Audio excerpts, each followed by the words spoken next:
Между тем, в спортивном комплексе «Мадун» в Якутске состоялась пресс-конференция по итогам сразу 4 масштабных спортивных мероприятий. Это и чемпионат Европы по вольной борьбе в Бухаресте, и чемпионат России по кикбоксингу в Самаре, и Кубок Европы по стрельбе из лука в Италии. А также чемпионат России по масс-рестлингу, прошедший в Чувашии, где наши якутские спортсмены завоевали 5 золотых медалей.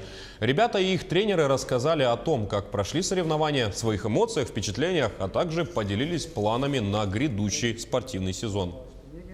Подготовка у меня была хорошая, поэтому, можно сказать, уверенно взял победу. Ожидал. То, что ожидал, оно исполнилось. Всего боев провел 3. Соперники все сильные были. Особенно был сильный соперник в финале.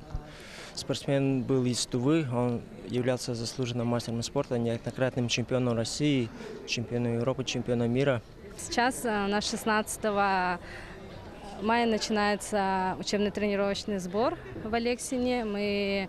Это последний этап подготовки к чемпионату мира, который пройдет с 3 по 9 в Голландии, чтобы завоевать лицензии на 2020 год.